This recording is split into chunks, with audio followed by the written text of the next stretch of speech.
O Brasil Partido traz para você uma entrevista antiga e comprometedora de Lula em 1979 à revista Playboy, quando ele ainda era líder sindical em São Paulo. Créditos na descrição do vídeo.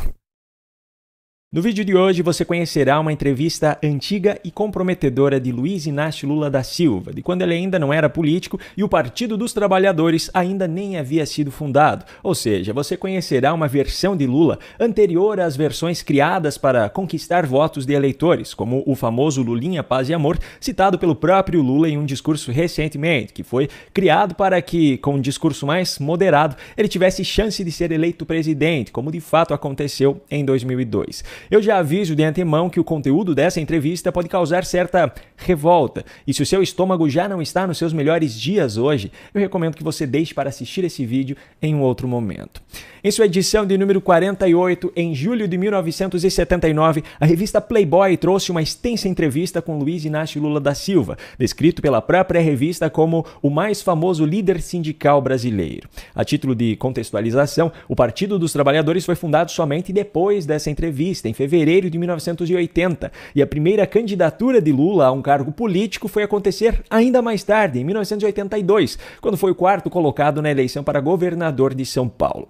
Logo na primeira página da entrevista, é descrito que Lula, que estava com 33 anos naquele momento, havia alcançado uma fama comparável à de um jogador de futebol no Brasil. Segundo a revista, essa fama havia começado há pouco mais de um ano antes dessa publicação, quando os metalúrgicos de São Bernardo do Campo e Diadema entraram em greve liderados por ele, exigindo reposição salarial. Também nessa página consta que, descalço e de bermudas no sofá da sala de sua casa no Jardim Lavínia, em São Bernardo do Campo, Lula fumava um cigarro atrás do outro e, na mesma frequência, palavrões saíam da sua boca. Na página seguinte, o entrevistador descreve uma cena acontecida logo antes do início da entrevista. Na casa, naquele momento, estavam, além de Lula, sua esposa Marisa, de 29 anos, e a sogra Regina, ambas preparando o almoço nos fundos da casa. E também os filhos Marcos, Fábio e Sandro, de 8 anos, 4 anos e 8 meses, respectivamente. Fábio, de 4 anos, aparece correndo, pula no colo do pai e começa a puxar-lhe a barba. Lula grita então: Marisa, tira este diabo aqui. Depois que Marisa aparece e pega o filho, a entrevista começa. Em determinado momento, o entrevistador pergunta com que idade Lula teve sua primeira experiência sexual. Lula responde que foi com 16 anos. O entrevistador pergunta então, foi com mulher ou com homem? O candidato preferido da comunidade LGBT hoje respondeu: O que é isso? Com mulher, claro. Naquele tempo a sacanagem era muito maior do que hoje. Um moleque naquele tempo, com 10, 12 anos, já tinha experiência sexual com animais. A gente fazia muito mais sacanagem do que a molecada faz hoje. O mundo era mais livre. Momentos mais tarde, o entrevistador pergunta: o que você acha do movimento feminista? Lula responde: eu respeito as mulheres que pretendem lutar por sua independência. Mas não sei que tipo de independência elas querem, se é sexual, se é no trabalho. Eu gosto quando alguém se dispõe a fazer alguma coisa errado ou certo. A gente só vai saber quando a pessoa concluir aquilo que se dispôs a fazer. O entrevistador pergunta então: Marisa é feminista? Lula, o candidato preferido das feministas hoje, responde: não há condições para um dono de casa, mãe de 3 filhos, ser feminista. Ainda na mesma página, o entrevistador pergunta: você se expressa bem, fala com clareza, você lê? Lula, o candidato preferido de boa parte da comunidade acadêmica hoje, responde: eu leio jornais e converso muito. Aprendo com o dia a dia, em contato com os problemas que a gente enfrenta. Eu ganho muitos livros, mas sou preguiçoso para ler. Quando muito, leio o prefácio. Deixo para depois e acabo não lendo.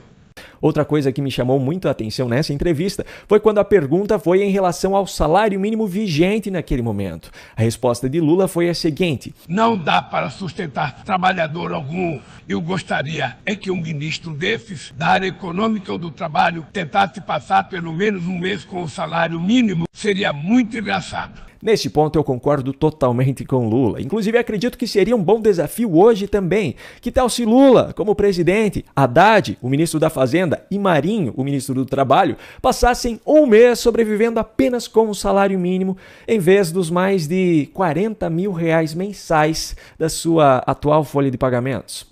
Isso sem falar nas mordomias que vão muito além do salário. Lula, por exemplo, tem mais de 70 funcionários à sua disposição no Palácio da Alvorada. São garçons, cozinheiros, cozinheiros, camareiras, motoristas e outros profissionais que se revezam em turnos para que Lula e Janja não passem nenhum minuto sem desfrutarem de uma estrutura digna de bilionários. Enfim, voltemos à entrevista, pois as piores partes ainda estão por vir. Quando perguntado sobre alguma figura de renome que tenha lhe inspirado, Lula citou inicialmente Tiradentes e Mahatma Gandhi, mas ainda nessa mesma resposta trouxe o nome de Che Guevara. Eu lembro aqui que Che Guevara foi um dos líderes da Revolução Cubana, que admitiu até mesmo em uma Assembleia da ONU que fuzilava opositores, dizendo inclusive que continuariam fuzilando.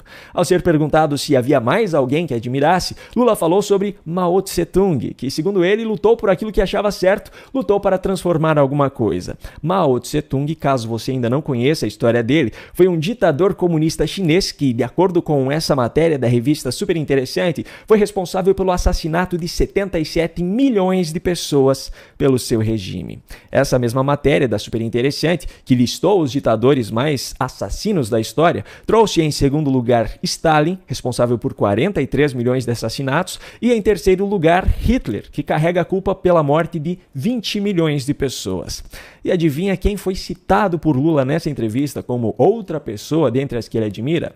Pois é, logo após citar Mao Tse-tung, Lula disse: por exemplo, Hitler diz no errado que é aquilo que eu admiro no homem, o fogo de se propor a fazer alguma coisa e tentar fazer. O entrevistador pergunta então: quer dizer que você admira o Adolfo? Lula respondeu: não, que o que eu admiro é a disposição, a força, a dedicação. É diferente de admirar as ideias dele, a ideologia dele. Francamente, essa justificativa piorou ainda mais a situação, pois ideologia todos os seres humanos têm, errado ou certo, todos têm sua própria visão sobre como o mundo deveria ser e como a sociedade deveria funcionar. Hitler tinha a sua própria visão, mas foi justamente o fogo, a disposição, a força e a dedicação que Lula diz admirar nele que o fizeram ser um dos ditadores mais cruéis da história da humanidade. Foi esse fogo e essa força que fizeram com que ele impusesse sua ideologia de forma tirana e cruel, levando milhões de pessoas à morte. A ideologia de Lula, por sinal, não é tão diferente da ideologia de Hitler. O pensamento de que um determinado grupo da sociedade é responsável por todos os problemas enfrentados pelas pessoas. Para Hitler, o grande problema estava principalmente nos judeus. Lula, por décadas, atacou o que ele chamava de elite dirigente brasileira, só que nos últimos anos seus ataques passaram a ser a um grupo mais específico, aquilo que ele e os militantes de esquerda chamam de extrema-direita e o que dentro do Brasil eles atribuem ao bolsonarismo. Para que Lula entre nessa lista da revista Super Interessante, falta apenas o mesmo fogo, disposição e força que ele disse admirar em outros ditadores. Bom, ainda dentro desse assunto, na entrevista, Lula foi questionado sobre exemplos vivos de líderes que ele admira. Ele citou então o nome de outros ditadores, Fidel Castro, o que não é nenhuma surpresa, tendo em vista que ele e Fidel, além de parceiros políticos, criaram juntos a reunião que deu origem ao Foro de São Paulo, e citou ainda o nome do iraniano Khomeini. Ao ser confrontado sobre o fato de que todos os nomes citados por ele foram de pessoas responsáveis por derrubar governos de forma pacífica ou violenta, Lula respondeu que isso não era uma coincidência. E sobre os métodos violentos, ele disse: a gente nunca deve provocar agressividade. A gente só deve reagir se for preciso. Também não tem aquela de dar a cara pro nego da tapa e depois oferecer o outro lado. A gente deve empregar métodos pacíficos enquanto o adversário não abusar da nossa paciência. Não sei se o método pacífico conseguiria transformar a sociedade. Acho que a gente deve brigar de acordo com os métodos do adversário. Sou a favor da paz enquanto houver chance de conseguir alguma coisa pacificamente. Agora eu pergunto a você, o que você entende com a frase "sou a favor da paz enquanto houver chance de conseguir alguma coisa pacificamente"?